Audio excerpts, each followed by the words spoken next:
కనులు పలకరించెను, పెదవులు పులకించెను, బుగ్గలపై లేత లేత సిగ్గులు చిగురించెను.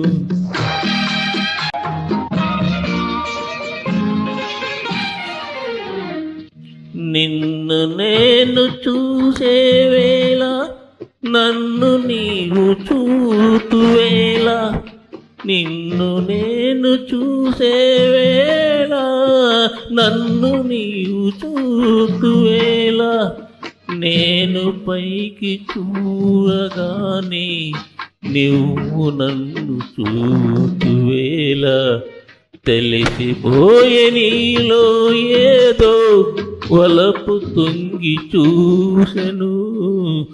కనులు పలకరించెను, పెదవులు పులకించెను, బుగ్గలపై లేత లేత సిగ్గులు చిగురించెను.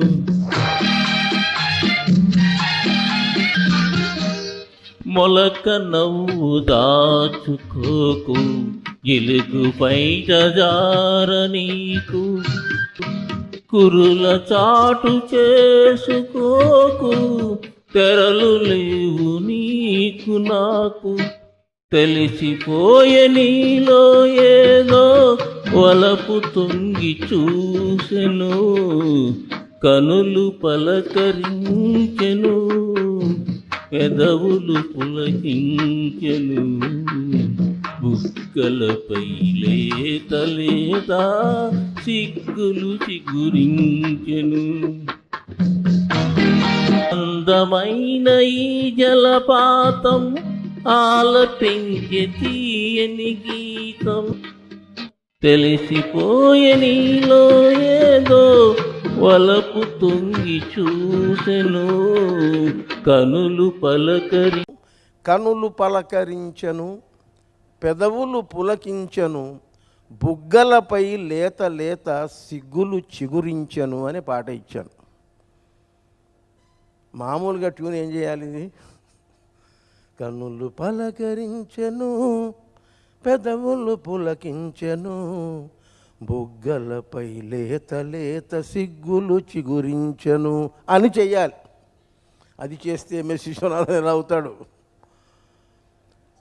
అండి? ఆయన విధానం ఒకటి ఉంది, ఫాస్టెస్ట్ కంపోజర్. మళ్ళీ ఆ ఊపిరిలో నుంచి పుట్టినవాడు మా రాజా, ఇళయరాజా. ఆయన ఇంకా ఫాస్టెస్ట్. ఏమిటో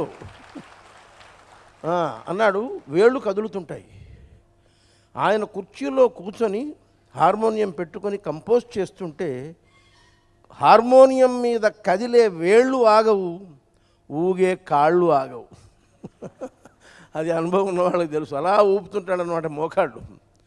ఆయన ట్యూన్ ఇలా చేశాడు. ఇప్పుడు పాడలేను, నేను ప్రయత్నిస్తాను. కనులు పలకరించెను, పెదవులు పులకించెను. చూడండి, that is musicalization of the lyric. కనులు పలకరించెను, పెదవు అంటే కాదు. అసలు చెబుతున్నది ఎవడు? సిగ్గుపడుతున్న హీరోయిన్ని ఎన్టీఆర్ లాంటి వాడు అలా మృదువుగా అన్నాడు. నేను గర్వంగా చెబుతాను, సవినయంగా చెబుతాను, బుగ్గలపై లేత లేత సిగ్గులు చిగురించననే ప్రయోగం బుగ్గకు సిగ్గుకు అంటగట్టిన వాళ్ళల్లో నేను మొదటివాడినిగా భావిస్తూ ఉన్నాను నేను. ఆ తర్వాత ఎంత దూరం ప్రయోగం అంటే ఆ బుగ్గ మీద సిగ్గు ఎగిరిపోయింది పలికి పలికి. కనులు పలకరించెను, పెదవులు పులకించెను, బుగ్గల